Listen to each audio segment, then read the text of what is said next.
둘째 천사의 기별은 계시록 14장 8절에 나타나 있습니다. 다 같이 읽겠습니다. 또 다른 천사 시작.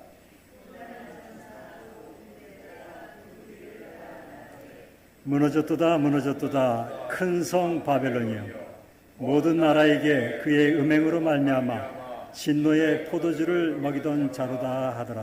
아멘. 또 다른 천사 곧 둘째가 라고 얘기했습니다. 첫 번째 천사의 기별에서는 첫째라고 하는 서수가 생략됐습니다. 그러나 둘째부터는 서수가 포함되어 있습니다. 둘째와 셋째에는 오류가 없는 하나님의 확실한 기별이 하나님이 원하시는 때에 정확하게 선포된다고 하는 의미를 지니고 있습니다. 하나님의 기별이 확실치 않다는 것이 아니고 그 기별을 받아들이고 해석하는 사람들의 그 반응이 틀렸다고 하는 사실입니다. 또 다른 천사가 곧 둘째가 그 뒤를 따라 말했다고 했습니다. 그 뒤를 따라 말했다고 하는 말씀은 앞의 사건과 연이어서 계속 일어나는 사건을 뜻하고 있습니다. 첫째 천사의 기별을 거절한 결과로 바벨론이 됐다고 하는 사실입니다. 둘째 천사의 바벨론에서 나오라고 하는 기별을 거절했을 때에 계속돼서 이어지는 셋째 천사의 기별에서 짐승의 표를 받게 된다고 하는 그런 뜻을 가지고 있는 것입니다. 둘째 천사의 기별은 첫째와 셋째 천사의 기별에 큰 음성으로라고 하는 말씀이 빠져 있다고 했습니다. 여기에 대해서는 좀 나중에 살펴볼 것입니다. 무너졌도다 무너졌도다 큰 성 바벨론이여 라고 말씀하셨습니다. 바벨론이 계시록에 처음으로 등장한 문장이 바로 여기서입니다. 둘째 천사의 기별에서입니다. 성경에 최초로 바벨론이 기록된 것은 여러분들과 제가 잘 아는 창세기 11장의 바벨탑의 사건이었습니다. 하나님께서 세상을 물로써 멸망시키셨습니다. 그리고 사람들이 무지개를 통해서 하나님께서 다시 물로 세상을 멸망시키지 않겠다고 기별을 주셨지만 사람들은 스스로 이제는 살아가야 되겠다, 생명을 얻어야 되겠다, 구원을 얻어야 되겠다고 하는 의미에서 그들이 힘을 모아서 바벨탑을 쌓기 시작했습니다. 하나님께서 그 바벨탑을 멸망시키셨습니다. 다니엘서에 바벨론이 또 나옵니다. 하나님의 백성을 멸망시킨 나라가 바벨론이 침공해서 다니엘과 그 친구들을 끌고 간 것을 우리는 성경에서 볼 수 있습니다. 하나님의 백성이 사는 나라를 멸망시킨 세력이 바로 바벨론이라고 하는 사실입니다. 신약에서 또 바벨론이 나옵니다. 예수님을 죽인 이교 로마를 가리켜서 베드로전서 5장 13절에 로마 교회를 일컬어서 바벨론이라고 얘기를 했습니다. 계시록에 또 바벨론이 나옵니다. 교황권으로 대표된 삼중연합의 세력을 바벨론으로 표현했습니다. 교황권과 배도한 개신교와 그리고 또 이교 강신술이 마지막 때에 편만할 것이라고 예언되어 있습니다. 바벨론이라는 이름이 사용된 이유가 무엇일까요? 그렇다면 첫 번째로는 하나님을 대적하는 교만한 세력이 나타난다고 하는 사실입니다. 하나님을 대적해서 구원이 하나님께로부터 이르지 않고 내가 구원을 만들 수 있다고 하는 그러한 거만한 세력이라고 하는 사실입니다. 두 번째로는 하나님의 백성을 멸망시키려는 그러한 힘을 가진 세력이라고 하는 것입니다. 물 위에 세워진 성, 짐승 위에 앉은 음녀로 표현된 바벨론이 있습니다. 다시 말씀드려서 정치 세력과 음행을 하기 때문에 바벨론이라고 그렇게 표현을 했습니다. 네 번째로 중세 이후로 세상 마지막 때까지 그 성격과 명백을 이어갈 것이기 때문에 그때에 나타난 세력을 바벨론으로 계시록에서는 칭하고 있는 것입니다. 다니엘에서도 칭하고 있는 것입니다.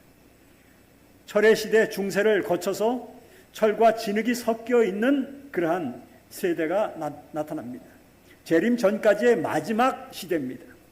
중세 철의 성격이 마지막에 철로 이어진다고 하는 철의 성격을 가진 그러한 강한 능력을 가진 그러한 세력으로 등장할 것을 성경에 예언해 놓고 있는 것입니다. 계시록 17장에 바벨론에 대해서 나옵니다. 성령으로 나를 데리고 광야로 가니라. 왜 광야로 갔을까요? 내가 보니 여자가 붉은 빛 짐승을 탔는데 그 짐승의 몸에 하나님을 모독하는 이름들이 가득하고 7머리와 10뿔이 있으며 그의 이마에 이름이 기록되었으니 비밀이라 큰 바벨론이라 땅의 음녀들과 가증한 것들의 어미라 하였더라. 바벨론에게는 딸이 있다고 하는 것입니다. 그 딸은 땅의 음녀라고 불렸다고 성경은 기록하고 있습니다. 계시록 2장에 두아디라 교회의 사자에게 편지합니다. 그 눈이 불꽃 같고 그 발이 빛나 주석과 같은 하나님의 아들이 이르시되 그러나 내게 책망할 것이 있다고 말씀하셨습니다. 자칭 선지자라 하는 여자 이세벨을 내가 용납했다고 말씀하고 있습니다. 자칭 선지자라고 얘기하는 것입니다. 자칭 하나님의 능력을 받아서 무엇인가 일어날 일에 대해서 예언하고 그 백성들을 이끌려고 하는 그 세력으로 이 이세벨이 나타났다고 하는 사실입니다. 이세벨을 그 백성들이 용납했다고 하는 사실입니다. 그가 내 종들을 가리켜서 꾀고 행음하게 하고 우상의 재물을 먹게 하는도다 라고 얘기했습니다. 두아디라 교회의 이세벨은 교황권을 나타내고 있습니다. 두아디라 교회는 중세 교황권 시대의 교회입니다. 교황권을 이세벨로 묘사했다고 하는 사실입니다. 이세벨과 교황권을 평행선에 두고 말씀하고 있는 것입니다. 아합의 시대에 아합이 아내를 이세벨로 맞았습니다. 그리고 그 사이에서 아달랴라고 하는 딸이 있었습니다. 이 세력은 하나님의 선지자를 죽이려고 했습니다. 엘리야가 그 시대에 있었는데 여러분들이 잘 아시다시피 갈멜산 전쟁 이후에 거기서 큰 승리를 얻은 이후에 궁으로 돌아오자마자 이세벨이 엘리야를 죽이기로 작정을 합니다. 그래서 엘리야가 그냥 도망가는 모습이 성경에 나옵니다. 열왕기상에 기록되어 있습니다. 그때나 지금이나 이 바벨론 이세벨의 세력은 엘리야를 죽이고 하나님의 선지자를 죽이려고 하는 것입니다.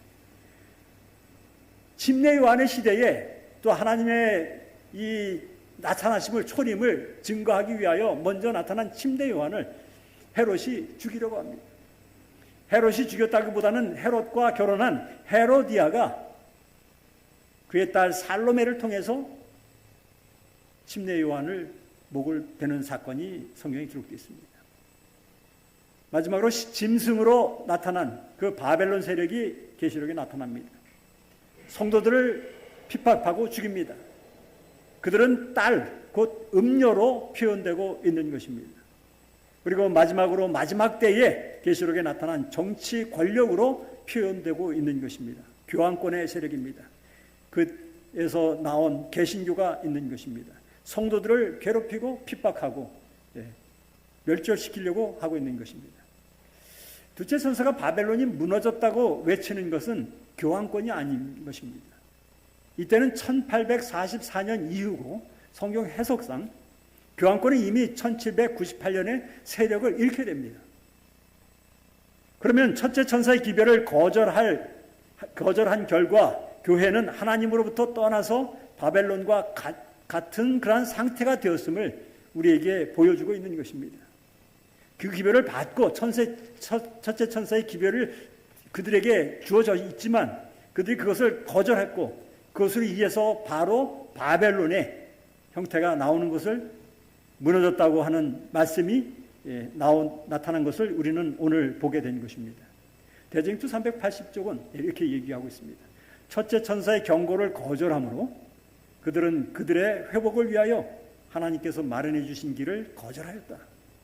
그들은 그들을 하나님께로부터 떠나게 한 악을 교정하여 줄 수 있는 은혜로운 사자를 배척하고 더욱 큰 열성을 가지고 세상과 친교를 구하였다. 1844년에 교회 안에 존재했던 세속화와 배교와 영적 죽음 등은 무서운 상태에 대한 원인은 그 모든 원인은 어디에 있다? 여기에 있다. 첫째 천사의 경고를 거절함으로 들어오게 된 것입니다. 바벨론은 음녀들의 어미라고 불리고 있다. 그러면 이 음녀들의 딸은 그 음녀의 교리와 전통을 그대로 이어받고 또 그 음녀의 모본을 따라서 세상과의 불법적인 인연을 맺기 위하여 하나님의 진리와 그분께서 인정하시는 바를 희생하는 그러한 모든 교회를 상징하는 것이 아닐 수 없다. 그렇습니다. 그리고 바벨론이 무너졌다고 선포하는 요한계시록 14장의 기별은 전에는 순결했었지만 그 후에는 타락한 종교단체들에 적용될 수밖에 없다고 하는 것입니다. 그 기별은 심판의 경고 다음에 주어지는 기별입니다. 그것은 분명히 말세에 선포되어져야 할 기별인 것입니다. 그리고 로마 교회만 적용될 것이 아닙니다. 왜냐하면 로마 교는 이미 여러 세기 동안에 무너진 상태에 그 당시에는 있었기 때문에 그렇다고 하는 것입니다. 그 바벨론이 무너졌도다 무너졌도다라고 성경은 기록하고 있습니다. 무너졌다의 반복이 무엇일까요? 무너지고 있는 중이라고 하는 의미를 가지고 있습니다. 무너질 것이 확실함을 뜻하고 있는 것입니다. 그러나 아직은 무너지는 성과 함께 멸망당하지 않을 기회가 있다고 하는 기별이 있기 때문에 우리에게 그 기별을 주고 있는 것입니다. 바벨론에서 나올 수 있는 시기가, 기간이 아직도 주어져 있다고 하는 그 경고의 기별을 우리에게 주고 있다고 하는 사실입니다. 계시록 18장에도 바벨론에 대해서 나옵니다. 힘찬 음성으로 외쳐 이르되 무너졌도다 무너졌도다 큰 성 바벨론이여, 귀신의 처소와 각종 더러운 영이 모이는 곳과 각종 더럽고 가증한 새들이 모이는 곳이 되었도다. 또 내가 들으니 하늘로부터 다른 음성이 나서 이르되 내 백성아 거기서 나와 그의 죄에 참여하지 말라. 그 바벨론으로부터 나와서 그 죄에 참여하지 말라고 우리에게 기별 주고 있는 것입니다. 아직은 기회가 있다고 하는 것입니다. 이번에는 계시록 18장이 큰 음성으로 외쳐지는 것을 우리가 볼 수 있습니다. 계시록 18장은 두째 천사의 기별이 다시 크게 외쳐진다고 하는 것입니다. 이때도 바벨론에서 나올 기회가 우리에게 주어져 있는 것입니다. 그러므로 우리가 이 예언의 말씀들을 가만히 살펴보게 되면 우리를 향한 하나님의 계속되어진 우리를 구원하시기 위한, 하나님의 백성을 올바로 세우시기 위한 하나님의 끊임없는 사랑의 메시지가 거기에 들어있다고 하는 사실을 우리는 깨달을 수 있는 것입니다. 계시록 18장 9절과 10절에 그와 함께 음행하고 사치하던 땅의 왕들이 그가 불타는 연기를 보고 위하여 울고 가슴을 치고 그의 고통을 무서워하여 멀리 서서 이르되 화이토다 화이토다 큰 성 견고한 성 바벨론이여, 한 시간에 내 심판이 이르렀다 하리로다. 한 시간 안에 무너지는 이 바벨론에서 나올 수 없는 그러한 신속하고 완전한 멸망을 다시 언급하고 있는 것입니다.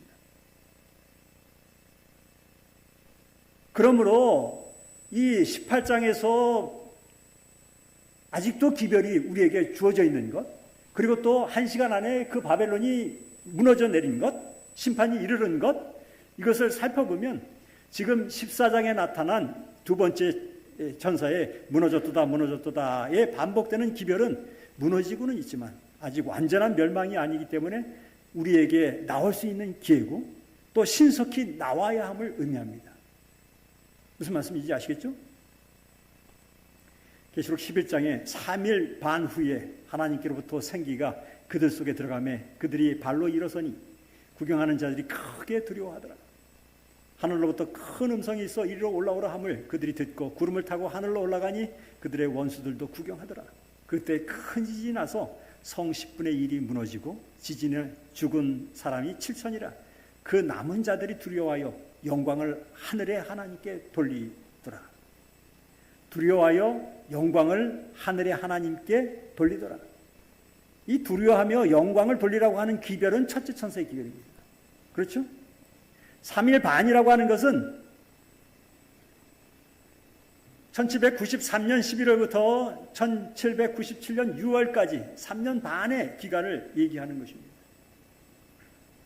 이 기간이 어떤 기간인지 우리는 잘 알고 있습니다. 그 후에 바벨론이 무너졌습니다. 첫째 천사의 기별이 받아들인 그 사람들은 바벨론이 무너질 때 그 안에서 남아서 함께 멸망하지 않았다고 하는 역사적인 사실이 우리에게 주어져 있는 것을 우리가 봅니다. 모든 나라에게 그의 음행으로 말미암아 진노의 포도주를 먹이던 자, 음행, 이 진노의 포도주란 말은 무엇일까? 음행이라고 하는 말은 성경 에스겔서에 나옵니다. 23장 2절 4절에 인자야 두 여인이 있었으니 한 어머니의 딸이라. 그 이름은 큰 아이는 오홀라요, 아우는 오홀리바다. 그들이 내게 속하여 자녀를 낳았는데 그 이름으로 말하면 오홀라는 사마리아요, 오홀리바는 누구라? 예루살렘이라. 그러므로 오홀라는 이 성경에 기록된 대로 북방 이스라엘을 가리키고 오홀리바는 남방 유다를 가리키는 것입니다.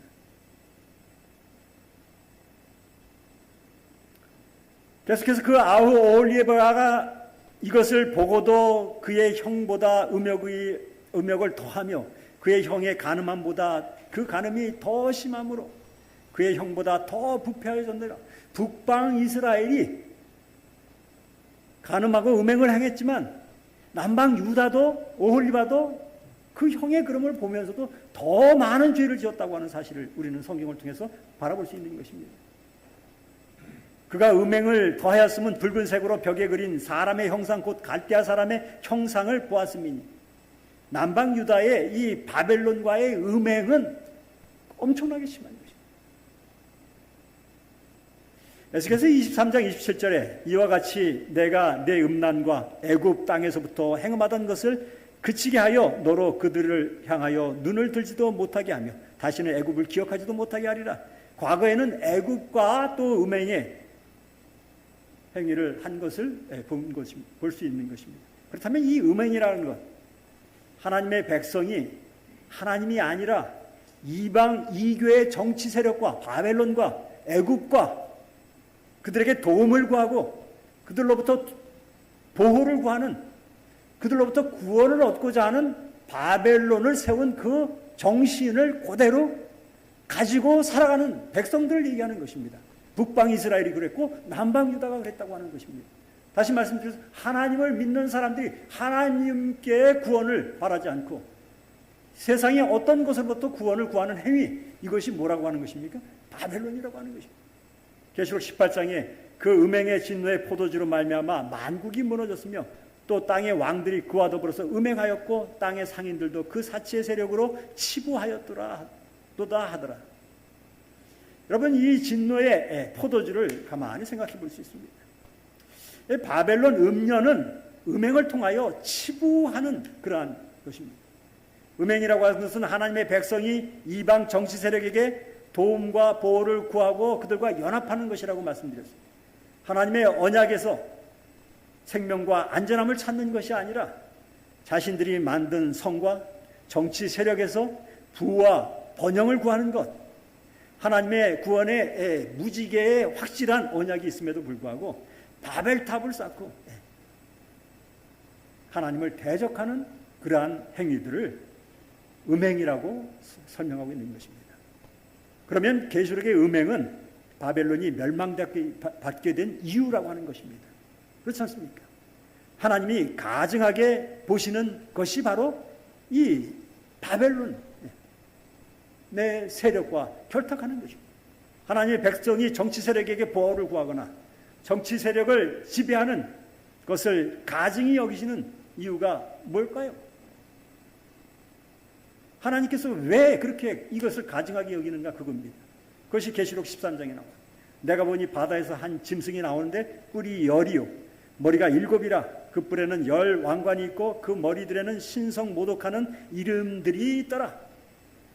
내가 본 짐승은 표범과 비슷하고 그 발은 곰의 발과 같고 그 입은 사자의 입과 같은데 용이 자기의 능력과 보좌와 큰 권세를 그에게 주었더라. 이 계시록의 말씀을 보니까 어디에 나타난 기별 같아요?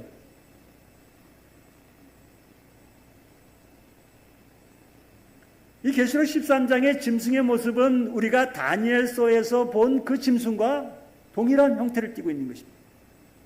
이 모두 합쳐진 그 모습이 바로 이 계시록 13장에 나오는 것입니다. 이것은 이 땅에 존재하는 모든 정치 권력을 표상하고 있는 것입니다. 정치 권력 뒤에는 자신의 능력과 보좌와 권세를 주는 누가 있어요? 사단이 있는 것입니다. 이 세상 권력의 배후에는 사단이 있는 것입니다. 사단은 정치 권력을 통해서 세상의 임금의 노릇을 하고 있는 것입니다.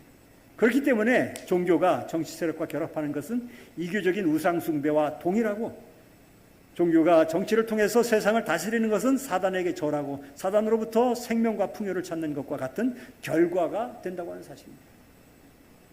우리가 정치적인 세력 안에서 살지 않을 수 있는 방법은 있어요, 없어요? 없어요.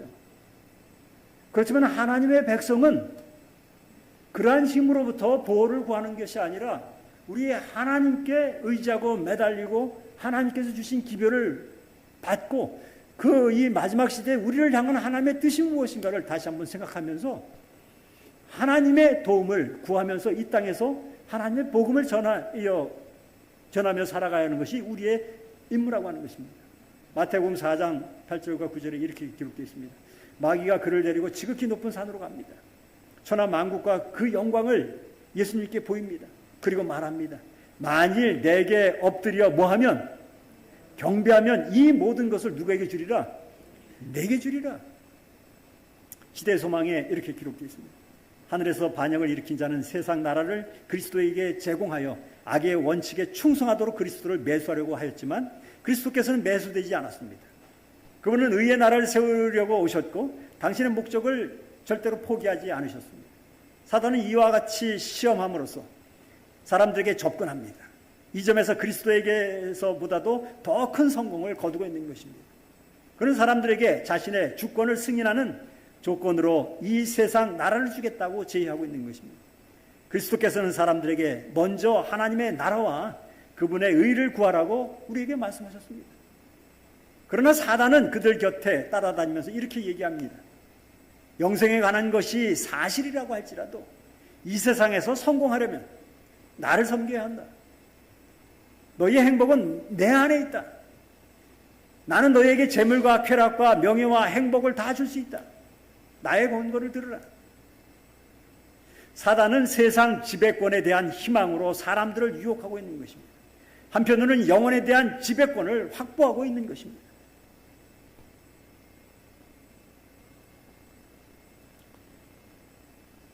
사무엘상 8장 6절과 7절에 우리에게 왕을 주어 우리를 다스리게 해달라고 이스라엘 백성들이 사무엘에게 얘기하는 것입니다. 사무엘이 한탄합니다. 사무엘이 그것을 기뻐하지 않습니다. 여호와께 기도하기 시작합니다. 하나님 이거 어떻게 하면 좋겠습니까? 여호와께서 사무엘에게 말씀하신대. 뭐라고 말씀하시냐면 백성이 내게 한 말을 뭐하라? 다 들어줘라. 그들이 너를 버림이 아니고 누구를 버림이라? 나를 버려서 자기들의 왕이 되지 못하게 함이라. 우리가 살아가면서 때때로 이 세상의 권력과 임금들이 정치가 우리를 구해줄 것 같다고 보여집니다. 그러나 그렇지 않아요. 정치 세력과 종교가 결합되는 것은 하나님을 왕으로 거절하는 행위가 되는 것입니다. 이 땅의 주인이 사단임을 인정하는 것입니다. 두 번째로 우리가 이 성경 구절에서 진노의 포도주라고 하는 말씀이 있습니다. 포도주는 진리의 말씀을 가르치고 있습니다. 계시록 6장 6절에 보면 17장 2절 4절에 보면 땅의 임금들도 그와 더불어서 음행하였고 땅에 사는 자들도 그 음행의 포도주에 취하였다 하고, 여러분들 이 아합 왕이 남이 가진 땅 포도원을 굉장히 탐냈던 것을 우리는 역사를 통해서 봅니다. 성경에 기록되어 있죠. 누구의 포도밭이에요? 누구의 포도밭이에요? 아합 시대에 아합 왕이 땅이 하나 있는데 보이는데 바로 그 성 앞에 있는 땅이 얼마나 잘 갖고 났는지 탐나요. 그거를 갖고 싶어서 어떻게 마음을 할 수가 없어. 근데 뺏을 수도 없고 그렇게 고민하고 시름시름 아파가고 알아가고 있는데 그 모습을 누가 봤어요? 옆에서 누가 봐? 그 안에 이세발이 봐요. 아니 당신 왕 아닙니까? 왕이면 왕답게 뭐 해야죠? 통치에 권력과 있고 힘이 있고 무력이 있는데 왜 그것 때문에 걱정하십니까? 걱정하지 마십시오. 내가 해결해 주겠습니다. 그렇게 얘기하고 그 나봇을 어떻게 했어요? 죽였어요. 나봇이 죽었다고 하는 소리를 이세벨이 듣자마자 그 얘기를 누구에게 했어요? 아합에게 했어요. 그때 아합이 어떻게 했어요? 그 소리를 듣자마자 일어나서 나갔다고 그랬습니다. 그게 무슨 밭이에요? 포도밭이에요. 그 포도밭 때문에 아합은 어떻게 됐어요?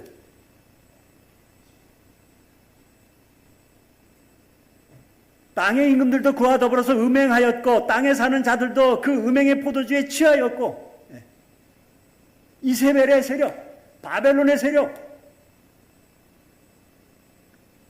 그 여자는 자줏빛과 붉은 옷을 입고 금과 보석과 진주로 꾸미고 손에 금잔을 가졌는데 가증한 물건과 그의 음행의 더러운 것들로 가득하더라.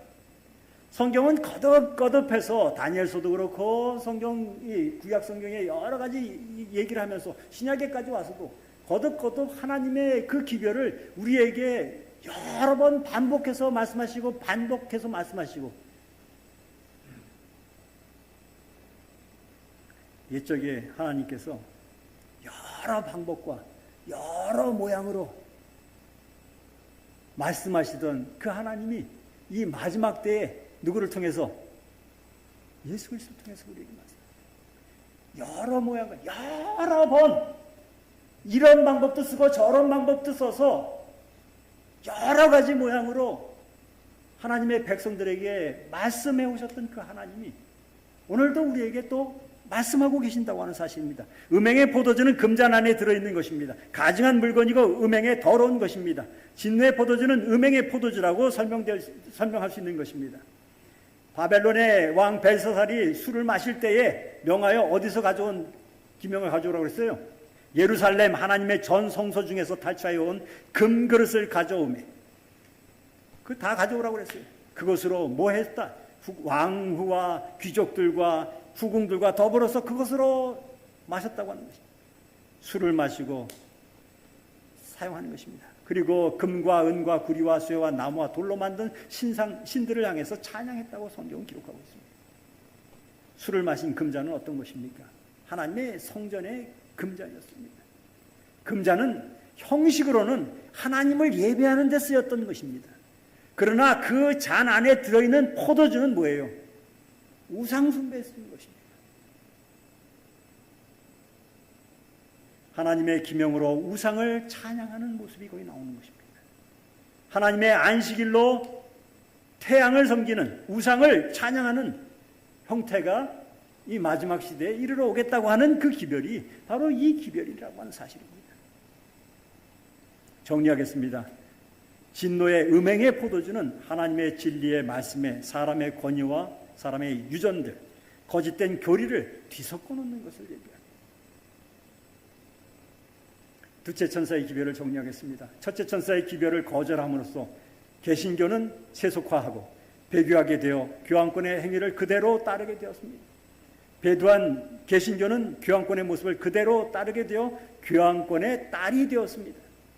바벨론은 하나님의 계명의 거짓 교리를 섞은 진노의 포도주를 온 세상에 마시게 함으로써 진리와 오류를 구별하지 못하게 하여 마치 술에 취한 상태가 되게 만들었습니다. 두째 천사는 바벨론이 무너졌다는 기별을 전함으로써 바벨론으로부터 나오라고 하는 경고를 우리에게 바라고 있는 것입니다. 대댕주 389쪽에 이렇게 기록되어 있습니다. 요한계시록 14장의 둘째 천사의 기별은 1844년 여름에 처음으로 뭐 하게 되었다? 전파하게 되었다. 역사적인 사건으로 1844년 이후로부터 전해지는 이유가 뭘까요? 첫째 천사의 기별이 무슨 기별을 포함하고 있기 때문에, 안식의 기별과 재림 기별을 포함하고 있기 때문에 그렇습니다. 바이블은 둘째 천사의 기별이 성취되고 셋째 천사의 기별을 받아들이면 곧 재림이 있을 것으로 생각했습니다. 그의 증언 8권 115쪽에 다 같이 한번 읽겠죠. 시작.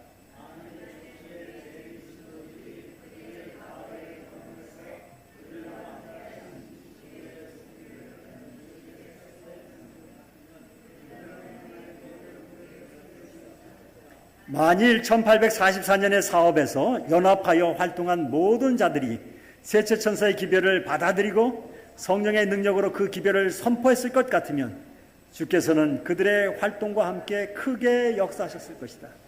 빛의 홍수가 세상에 비쳤을 것이다. 여러 해 전에 세상 거민들은 경고를 받고 마지막 사업은 완성되었을 것이며 그리스도께서 당신의 백성의 구속을 위하여 오셨을 것이다. 그러나 둘째 천사의 기별이 다시 전해져야 하는 이유가 무엇일까요? 그것은 계시록 3장 15절에 라오디게아 교회의 그 미지근한 그 상태 때문에 세상을 살아가는데 이것도 아니고 저것도 아니고 하나님의 백성인지 아닌지 내가 하나님을 믿는 사람이야 아니야 도대체 이 미지근한 때문에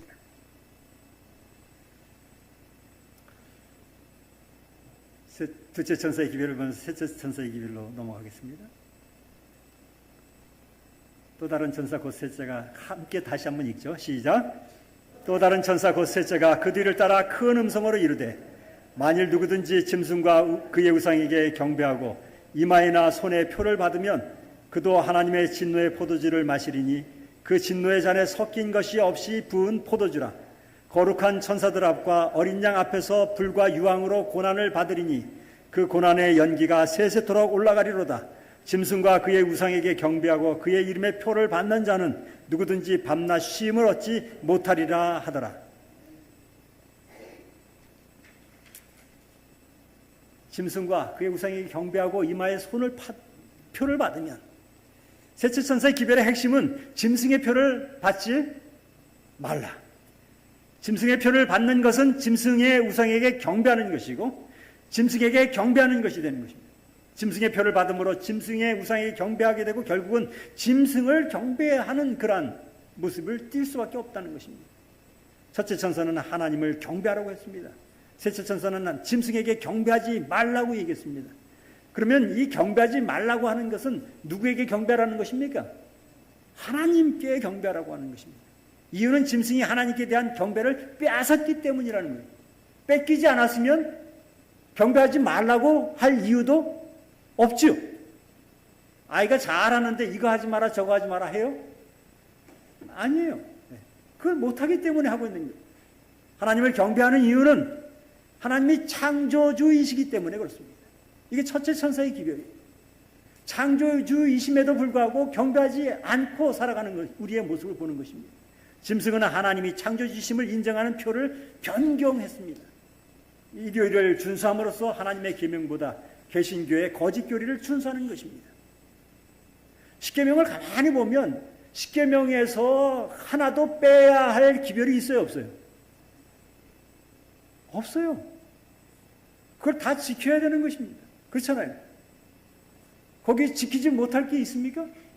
없어요. 그러나 안식일 계명만은 그걸 빼도 된다고 얘기하는 거예요. 도대체 무슨 근거에서 그러는 것입니까? 무슨 근거에서 그래요? 여기에서 근거하는 거예요. 그렇지 않을 거라고 하는 기별이 여기 나타나 있는 것입니다. 우리 제7안식일 예수 재림교회는 그래서 이 기별이 우리에게 주어진 특별한 기별이라고 말씀하고 있는 것입니다. 이것이 우리에게 주어진 표라고 하는 것입니다.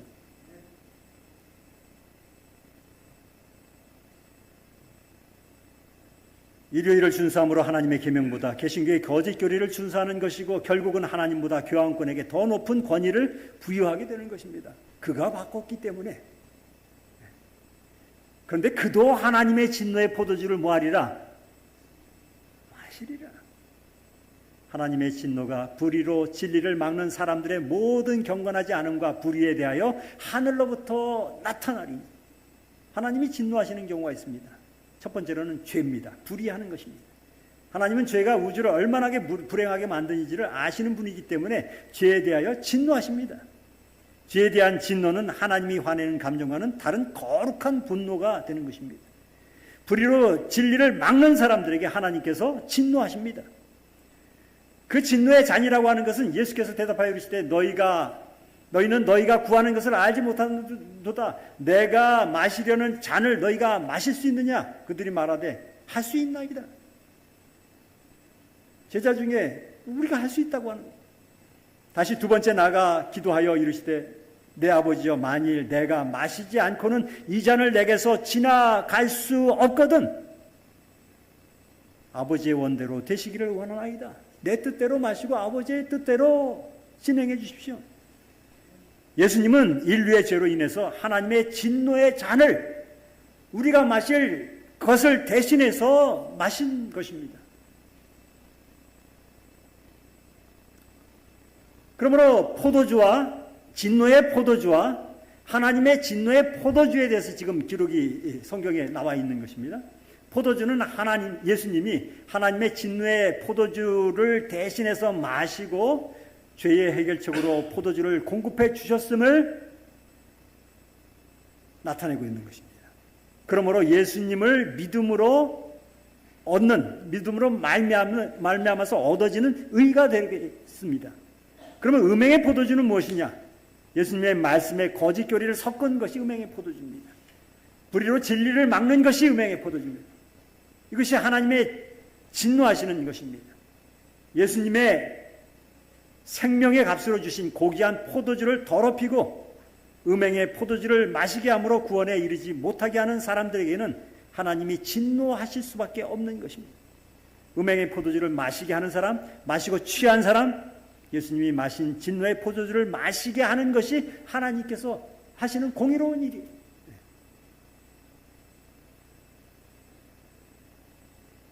우리가 예수님이 십자가에서 흘리신 피로 주신 포도주를 마실 때마다 예수님께서 우리를 대신해서 진노의 잔을 마신 것을 기억하는 것입니다. 하나님이 죄를 얼마나 싫어하시는지를, 또 계명이 얼마나 중요한지를 우리가 깨달을 수 있는 것입니다. 확인하는 것입니다. 그러나 이 포도주에 계명이 폐하게 되었다는 거짓 교리를 섞으면 죄의 흉악성에 무감각해지게 되는 것입니다. 취한 상태에 빠지게 되는 것입니다. 땅의 임금들도 그와 더불어서 음행했고 땅에 사는 자들도 그 음행의 포도주에 취했다고 계시록은 얘기하고 있습니다. 진노의 포도주를 마시는 것으로 표현한 이유가 그럼 무엇일까요? 욥기에 보면 하나님은 그의 죄악을 그의 자손들을 위하여 쌓아두시며 그에게 갚으실 것을 알게 하시기를 원하노라. 자기의 멸망을 자기의 눈으로 보게 하며 전능자의 진노를 마시게 할 것이니라. 시편 60편 3절에 주께서 주의 백성에게 어려움을 보이시고 비틀거리게 하는 포도주를 우리에게 마시게 하셨나이다. 마시는 행위는 멸망을 직접 목격하고 경험함을 뜻하는 것입니다. 그렇지 않습니까?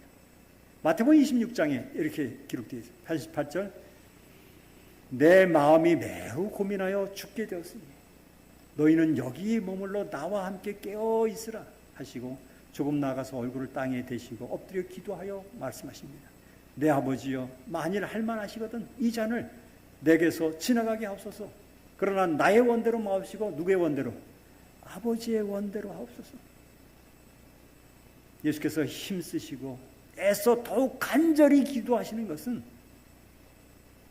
그만큼 일이 어렵고 힘든 것이라는 사실. 이게 두려운 것입니다. 죄악을 짊어지고 그 다 감당하시는 것이 쉬운 일이 아닌 것입니다. 땀이 땅에 떨어지는 핏방울같이 될 정도로 예수님께서 기도하시면서 아버지의 뜻대로 해달라고 하는 것입니다.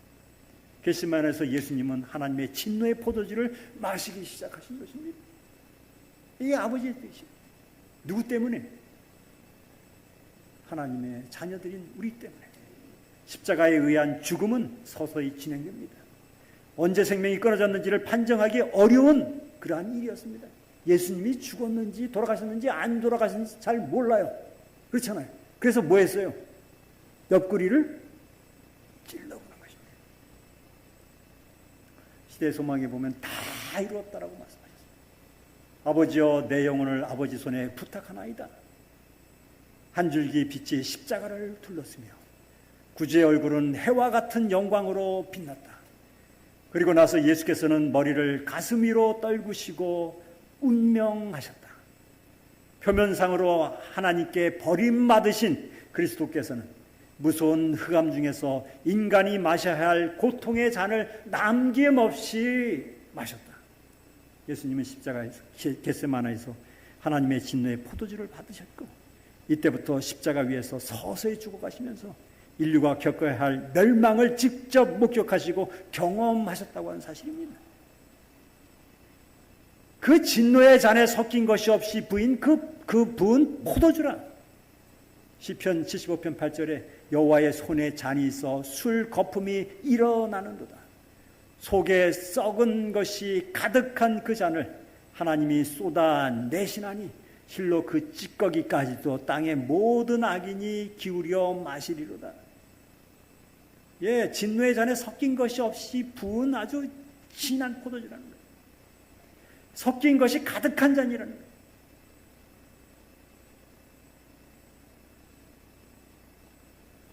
술에 향신료 등을 넣어서 술 거품이 일어나게 한다고 합니다. 술에 향신료 등을 섞는 이유는 술에 빨리 취하게 하기 위한 것이라는 거예요. 술과 탄산을 섞이면 훨씬 흡수가 빨라진다고 합니다. 이 섞인 것과 섞인 것이 없이 부은 이 시편 75편과 계시록 14장에 나타난 이 차이가 무엇인가? 시편 75편은 하나님의 심판의 때에 대한 시편으로 셋째 천사의 기별과 평행을 이루고 있는 그러한 모습입니다. 그러나 일견 모순된 그러한 모습으로 보입니다. 그러나 이것은 원문 번역의 오류에 의한 것이라고 하는 사실입니다. 섞은 것이 없이 부인이라고 하는 헬라어는 케케라스 메노라고 하는 말이에요. 아크라토라고 하는 말이에요. 섞인 것이 없이라고 하는 것은 아크라토입니다. 이것은 희석되지 않았다고 하는 것이에요. 섞인 것이 없는 것, 희석되지 않은 것이라는 거예요. 우리가 희석하려면 물을 부어야 되지 뭐 다른 걸 부어야 되지 않습니까? 근데 섞인 것이 없던 것, 희석되지 않은 걸 얘기하는 거예요. 부은이라고 하는 이 케케라스 메노는 혼합된이라는 말이에요. 그러면 원어를 직역하면 희석되지 않은 혼합물이라는 사실. 혼합물이 훨씬 더 독하다고 하는 거예요. 흡수가 빠르고 취하기가 쉽고. 근데 그것을 좀 희석해야 될 텐데 희석되지 않았다고 하는 의미로 쓰였다는 것입니다. 혼합물이라고 하는 것은 섞은 것이 가득한 것을 의미하고, 희석되지 않은 것은 잔을 희석해서 독성을 낮추지 않았다는 그런 의미입니다. 그러므로 섞인 것이 없이 부은이라고 하는 이 표현은 진노의 포도주에 다른 향신료나 혼합물 등을 섞어서 독성을 최대한 높인 이후에 물로 희석하지 않아서 독성이 유지되게 하는 것으로 자비가 섞이지 않은 하나님의 진노하심을 묘사하고 있는 것입니다. 정리하겠습니다. 진노의 잔에 섞인 것이 없이 부은 없는 것을 마시는 것이라고 하는 사실은 자신이 범한 죄값에 대한 형벌을 경감 없이 다 경험하게 한다고 하는 사실입니다. 죄에 대한 책임은 본인이 지고 경감 없이 그 죄의 형벌을 다 경험하는 것을 의미하는 것입니다. 거룩한 천사들 앞과 어린 양 앞에서 불과 유황으로 고난받겠다고 말씀하셨습니다. 불과 유황이라고 해서는 하나님의 진노의 포도주를 얘기합니다. 그 고난의 연기가 세세토록 올라가리로다. 이 세세라고 하는 것은 아이온, 그리스어로 영원이라고 하는 뜻입니다. 고난이 영원한 것이 아니라 그 결과가 영원하다는 것을 뜻합니다. 이사야 34장이 그렇게 기록되어 있습니다. 에돔의 시내들은 변하여 역청이 되고 그 연기가 끊임없이 떠오를 것이며 소돔과 고모라와 그 이웃 도시들도 영원한 불의 형벌을 받음으로 거울이 되었다. 이 성경절을 가만히 보면 불의 목적은 소멸에 있는 것이지 영원히 보존하고 있는 것이 아니라고 하는 뜻입니다. 그러므로 짐승과 그의 우상에 경배하고 그 이름의 표를 받는 자는 누구든지 밤낮 쉼을 얻지 못하리라 라고 하는 이 말씀은 짐승과 그의 우상에 경배하고 그 이마에나 손에 표를 받으면 이 표를 주는 사람의 권위에 따라가겠다고 하는 것입니다. 밤낮 쉼을 얻지 못하겠다고 그랬습니다. 쉼이라고 하는 것은 아나파우시스라고 하는 헬라어입니다. 쉼, 휴식, 안식일을 뜻하는 것입니다. 셋째 천사의 기별이 안식일과 관련되어 있다는 것을 암시하고 있는 것입니다. 첫째 천사의 기별과 둘째 천사의 기별과 셋째 천사의 기별이 다 하나로 연결되어진 기별이잖아요. 그래서 이것이 연관되어 있는 것을, 첫째 천사의 기별과 연관되어 있다고 하는 사실을 알려주고 있는 것입니다. 각각 그들에게 힘들어하기를 주시며 이르시되 아직 잠시 동안 쉬지만 그들의 동무 종들과 형제들도 자기처럼 죽임을 당하여 그 수가 차기까지 하라 하시더라. 죽은 상태를 쉼을 주시는 것으로 말씀하셨습니다. 짐승의 표를 받는 자는 신속한 사형의 집행이 아니라 예수님이 십자가에서 경험하신 것처럼 14만 4천인이 살아서 죽음을 경험했던 것처럼 살아서 자신의 죄의 형벌을 모두 경험하게 되는 것을 말씀하고 있는 것입니다. 그러므로 셋째 천사의 기별은 믿음으로 말미암는 의의 기별이 되는 것입니다. 왜? 셋째 천사의 기별은 짐승의 표가 아니라 하나님의 표를 강조하는 기별이기 때문에 그렇습니다. 안식일을 강조하고 있는 것입니다. 그 안에 율법을 행함에 대한 기별로 보지만 이것은 믿음으로 말미암는 의에 대한 기별입니다. 계시록 14장 9절 12절에 또 다른 천사 곧 셋째가 그 뒤를 따라 큰 음성으로 이르되 만일 누구든지 짐승과 그의 우상에게 경배하고 이마에나 손에 표를 받으면 이것은 첫째 천사의 기별, 창조주께 경배하고 그 안식일을 지키라고 안식일 기별인 것입니다. 성도들의 인내가 여기 있나니 그들은 하나님의 계명과 예수에 대한 믿음을 지키는 자니라.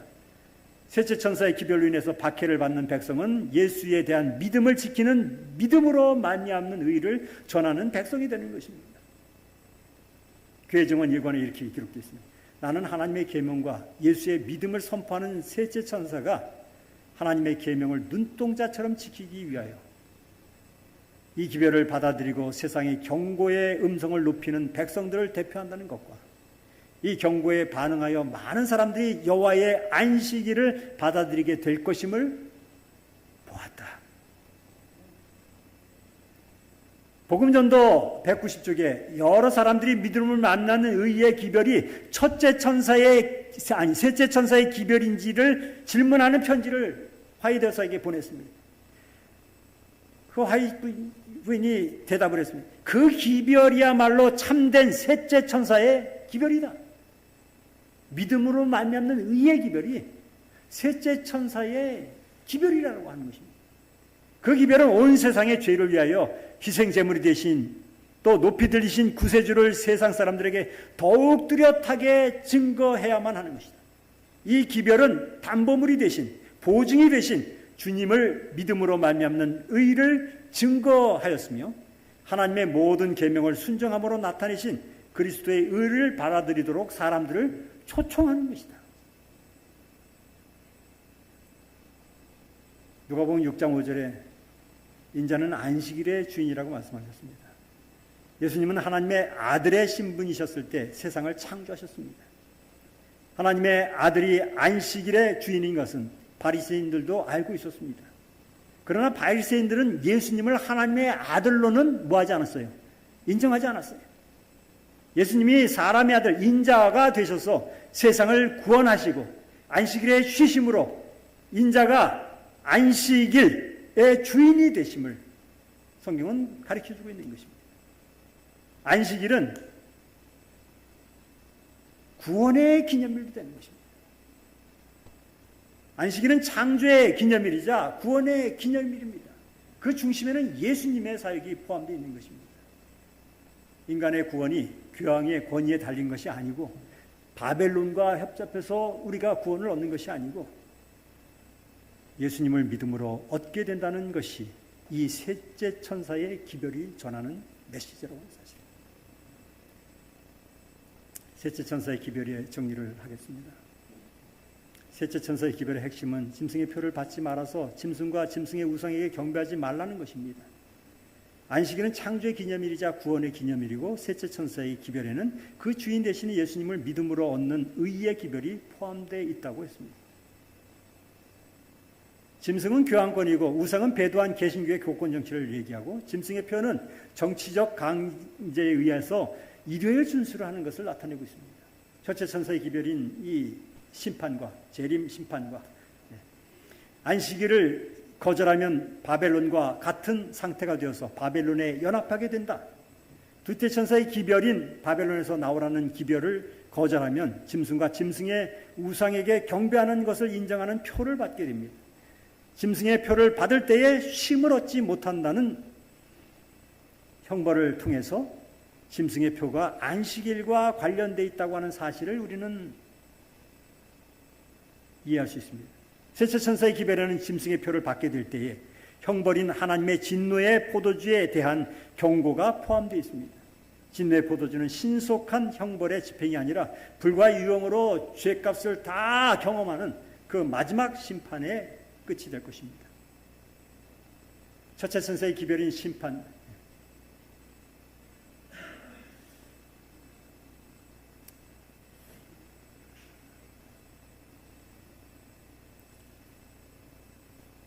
여러분들에게 오늘 이 둘째 천사와 셋째 천사의 기별을 같이 보면서 이 시를 여러분들과 함께 보려고 선택을 했습니다. 황무지라고 하는 그런 T.S. 엘리엇이라고 하는 시인이 쓴 그런 시입니다. 우리가 잘 아는, 한 번씩은 들어봤던 그런 시입니다. 4월은 가장, 다 같이 한번 읽어보겠습니다. 시작. 4월은 가장 잔인한 달, 죽은 땅에서 라일락을 키워내고 기업과 기대를 뒤섞고 잔든 뿌리를 봄비로 깨운다. 겨울은 차라리 따뜻했다. 망각의 눈으로 대지를 덮고 메마른 부분으로 가냘픈 목숨을 이어주었다. 예, 4월은 가장 잔인한 달이라고 했습니다. 이 잔인하다고 하는 것은 어쩌면 냉혹한 심판의 특성을 가지고 있습니다.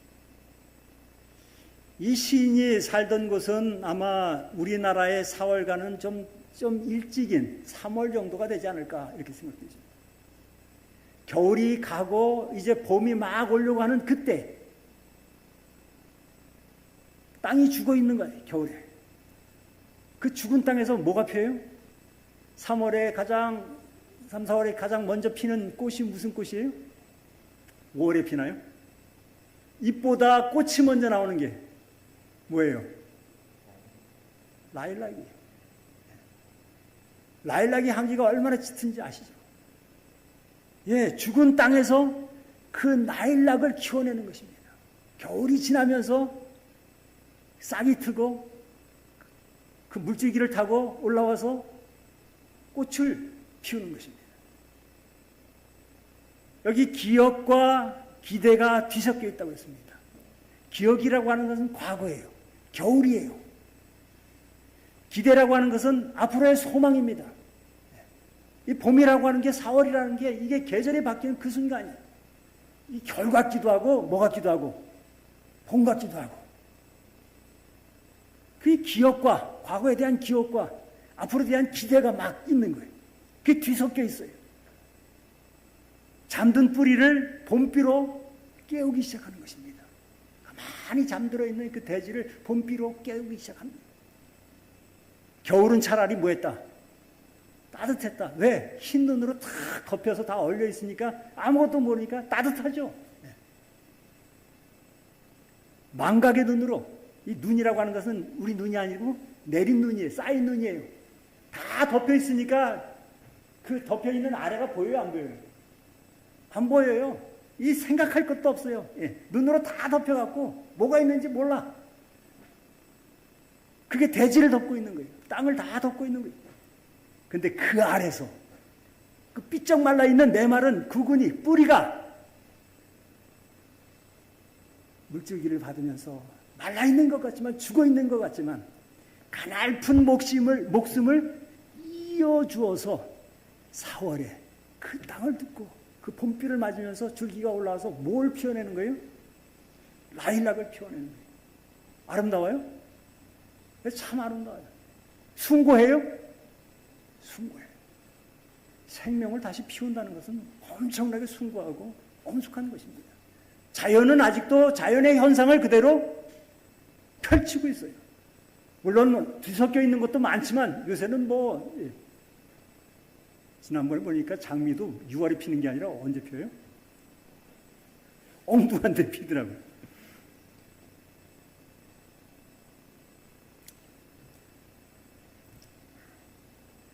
메마른 황무지 같은 대지 위에 살고 있는 저와 여러분입니다.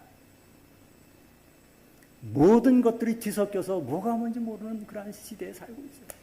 우리가 제대로 그리스도인들인지 아닌지 혼동되는 그러한 시대에 살고 있어요. 우리가 잠들어 있는지, 앞에 대한 기대가 뭐 있는지, 재림에 대한 소망이 있는지 도대체 알 수 없는 그러한 시대에 와 있어요. 그런데 그런 때에 하나님께서는 요한을 부르고 계십니다. 요한복음 1장 1절에 다 같이 읽겠습니다. 시작. 다시 읽겠습니다. 예수 그리스도. 시작. 예수 그리스도의 계시라.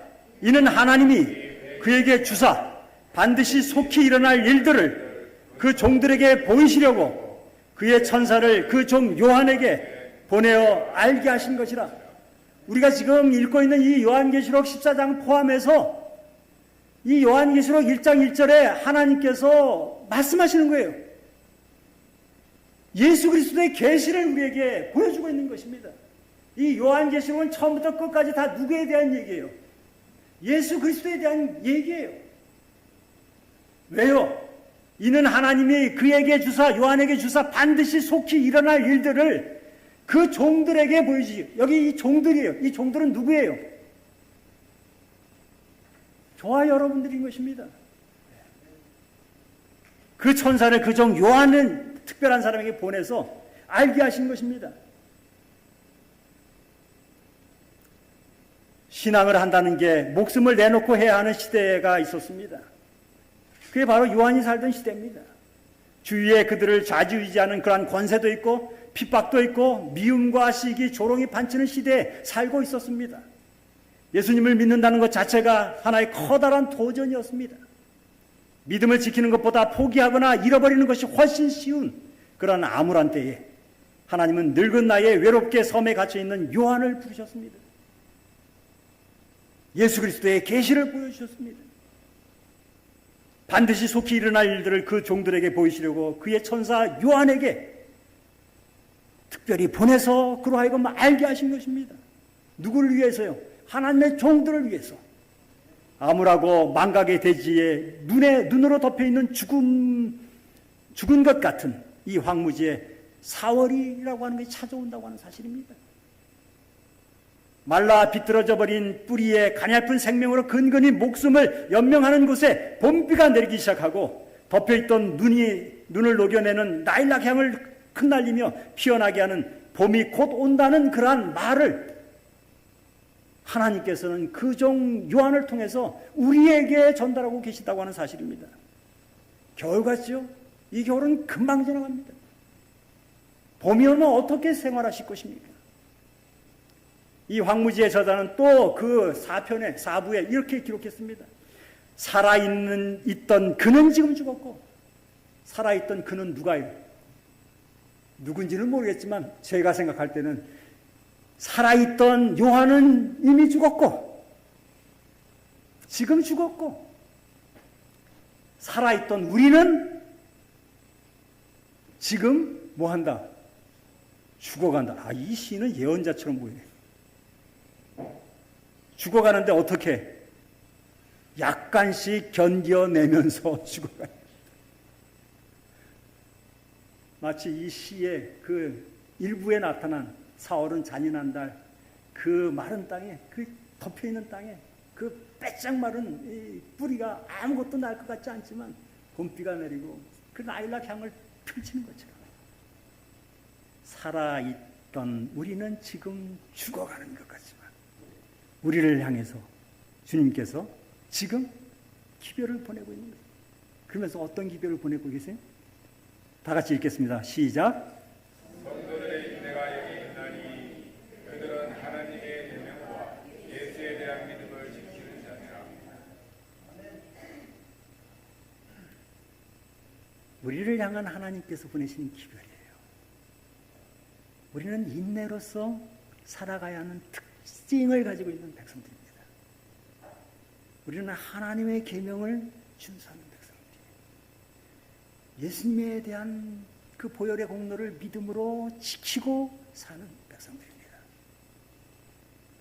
하나님께서는 반드시 속히 될 일을 우리에게 말씀해 주신 것입니다. 우리는 지금 어떻게 살고 있습니까?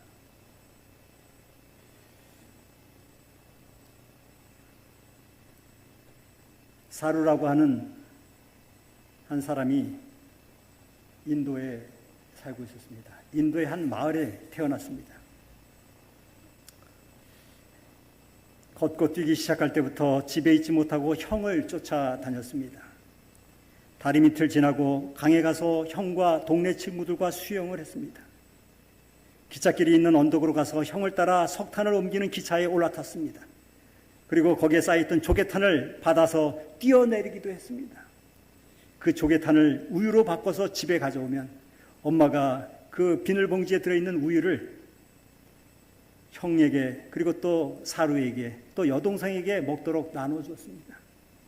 참 가난했던 시절이었습니다. 가족의 굶주림을 조금이라도 덜을 수 있는 능력이 자신에게 있다는 게 얼마나 행복한지요. 석탄차에 올라타는 게 그렇게 두렵지 않았습니다. 형을 따라서.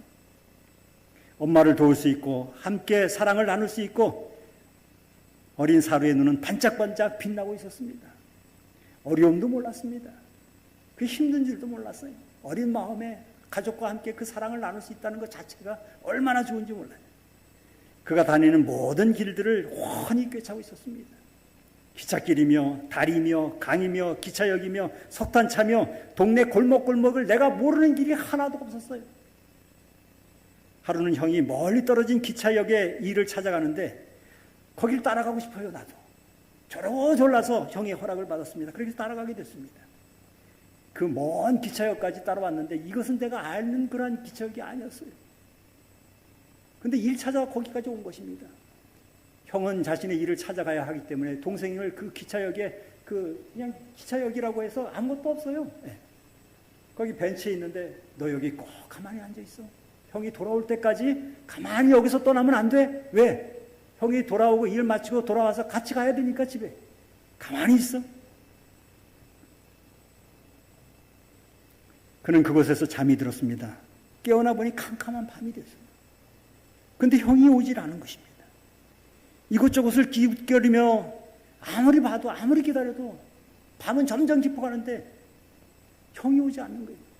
춥기도 했습니다. 밤이 되니까. 근데 기차가 하나 거기 서 있는 거예요. 빈 기차였어요. 출발하지 않는 기차. 그래서 올라탔습니다. 근데 올라타서 형을 창밖으로 막 기다리는데 형이 와요 안 와요? 그 벤치로 형이 안 오는 거예요. 그러다 또 잠이 들었어요. 근데 잠이 들었는데 그 기차가 출발한 겁니다. 인도라는 나라가 얼마나 큰 나라인 줄 아시죠? 그 출발한 기차를 타고 그의 기록은 한 이틀에 걸쳐서 캘거타라고 하는 곳에 내리게 됐습니다. 1986년 5살이던 그는 기차역에서 돌아오지 않는 형을 기다리다가 가족과 모든 연락이 끊기게 된 것입니다. 가족의 이름이나 출신지가 어딘지 정확하게 알지 못했습니다. 또 캘거타의 거리에서 3주 동안 혼자 집을 찾겠느라고 그냥 이리 갔다가 저리 갔다가 걸어다니는 것입니다. 그러다가 지역 고아원에 맡겨졌습니다. 그런 다음에 그는 호주로 입양을 가게 됐습니다. 버려진 아이니까, 집을 찾지 못하는 아이니까, 부모의 이름도 정확하게 모르니까, 자기가 살던 고향이 어딘지도 잘 모르니까, 그러면서 호주에서 25년을 살게 됐습니다. 그는 새로운 가정에서 행복하게 지냈습니다. 그러나 항상 그의 고향이 그리웠습니다. 궁금했습니다. 고향의 엄마와 형, 동생을 머리에 그려보면 그들은 반드시 나를 뭐하고 있을 것이다? 찾고 있을 것이라고 하는 것을 알아요. 잃어버린 그 아들을 찾을 것이라는 걸 알아요. 자기는 여기서 편하게 호주에서 정말 부한 집에서 아주 잘 먹고 잘 입고 잘 교육받고 살았지만, 대학을 졸업하고 살았지만 그 고향이 떠나질 않는 것입니다. 그 고향의 그 사랑이 떠나질 않는 것입니다. 그 형제가 떠나질 않는 것입니다. 그는 침실벽에 붙여놓은 지도, 인도 지도를 보면서 시간을 보내기 시작합니다. 왜 그것을 보냈을까요? 내 고향을 찾고 싶어서. 내가 꿈에라도 가보고 싶은 그 고향 가고 싶어서. 그가 청년이 되자 구글 지도가 출현했습니다. 구글 지도를 보면 우리가 아무데도 몰라도 한 핸드폰만 가지면 구글 지도만 찾으면 어디든지 다 가지 않습니다. 그 머릿속에 기억하고 있던 그 쿠안다라고 하는 곳에 랜드마크를 찾기 위해서 열심히 구글의 이성 지도를 인도를 놓고 매일 컴퓨터를 켜놓고 그걸 찾는 것입니다. 여기를 찍어보고 저기를 찢어보고 기찻길이 있는 곳은 전부 다 찍어보는 것입니다. 한 이틀 걸쳐서 왔다고 자기가 기억하니까 한 이틀 걸쳐서 올 수 있는 그 기찻거리에 있는 곳은 다 찍어보는 거예요. 거기에 찍어보면 사진이 나와요. 그 사진이 내가 살던 마을인가 아닌가 찾는 것입니다. 내가 놀았던 그 다리가 있는가, 그 기차역이 있는가, 그 강물이 있는가, 그 골목이 있는가 찾기 시작하는 거예요. 아무리 찾아도 나오질 않는 것입니다. 5살 때 그의 뇌리에 새겨져 있던 이 마을의 골목과 다리, 그 수영하던 그 강 등 옛날 마을의 이미지를 추적하면서 수년을 보내게 됐습니다. 그러던 어느 날 수천 킬로 떨어진 곳에 찍어보니까 그 기차 길이 나오는 것입니다. 그 다리가 나오는 것입니다. 그 강이 나오는 것입니다. 얼마나 기뻤는지 모릅니다. 그가 머릿속에 확실하게 믿는 것 하나가 있었습니다. 왜 그렇게 했는가? 사랑하는 형과 어머니가 나를 찾고 있을 것이다. 내 동생이 나를 기다리고 있을 것이다. 간절하게 집 나간 이 집을 잃어버린 이 사루가 돌아오기를 기다리고 있을 것이다. 그들의 사랑을 알기에 잊을 수 없었기에 그들의 간절한 마음이 내 마음속에 있는 한 나는 찾아야 한다고 생각한 것입니다. 그는 어머니의 허락을 받고 그 머나먼 고향길을 향해 길을 떠납니다. 그 머나먼 고향길을 찾아서 그 골목을 갑니다. 그의 어머니가 이사를 하셨어요. 동네 사람이 그를 보고 그의 어머니가 있는 곳에 데려다 줍니다. 어머니를 만납니다. 꿈에도 그랬던 어머니. 형을 찾았습니다. 형은 없었습니다. 일 나갔다가 형이 못 들어온 것은 형이 일 나갔다가 사고를 만나서 죽은 것입니다. 그 동생도 거기 있는 것입니다. 그렇게 해서 잃어버렸던 고향을 찾게 됐습니다. 구글 어스를 사용해서 오랫동안 잃어버린 고향을 지구 절반이나 떨어진 곳에서 찾아냈을 때 그는 전 세계 뉴스 헤드라인을 장식했습니다. A Long Way Home이라고 하는 영화도 만들어졌습니다. 불가능한 승률입니다. 그렇지만 생존과 승리에 대한 감동적이고 영감을 주는 실제 이야기입니다. 그것은 인간의 정신 안에 있는 희망의 끈을 절대로 놓지 말아야 한다는 것이 얼마나 중요한지를 우리에게 가르쳐주고 있는 것입니다. 사로는 잃는 것에, 길을 잃는 것에 대한 두려움과 이별의 아픔을 회상합니다. 여러분, 우리가 혹시 길을 잃고 단 백성이 아닙니까? 사루 같은 사람이 아닙니까? 하나님께서 우리를 창조하셨을 때 우리는 가장 아름다운 모습으로 아름다운 세상에서 살도록 창조되었습니다. 버려진 세상, 잃어버려진 세상, 어디 정처 없이 어디 마음을 둘 곳이 없는 그러한 세상에 우리는 살고 있지 않습니까? 때로 살아가면서도 길을 잃기도 하고 이별의 아픔을 겪기도 합니다. 그러나 중요한 것은 절대 소망을, 희망을 놓지 않는 것입니다. 왜? 우리를 기다리고 우리를 바라고 우리가 그곳에 돌아오기를 길을 만들어 놓고 계신 예수 그리스도가 계시기 때문에 그렇습니다. 하나님은 왜 우리에게 요한을 통해서 오늘 기별을 주시는가? 하나님의 사랑을 알고 있는 한 우리를 고향으로 인도하기 위한 말씀을 하고 계신 예수님을 보내서 우리로 하여금 그 길로 가게 하신, 그 길로 들어가게 하신 그분의 말씀을 따라서 그것을 기억하면서 그날을 바라보면서 오늘 우리에게 왜 이러한 경고의 기별을 주시는가, 이런 말씀을 하시는가, 그걸 다시 한번 기억하시면서 사시는 저와 여러분 되시기를 간절히 바라면서 말씀을 드리도록 하겠습니다. 기도하겠습니다.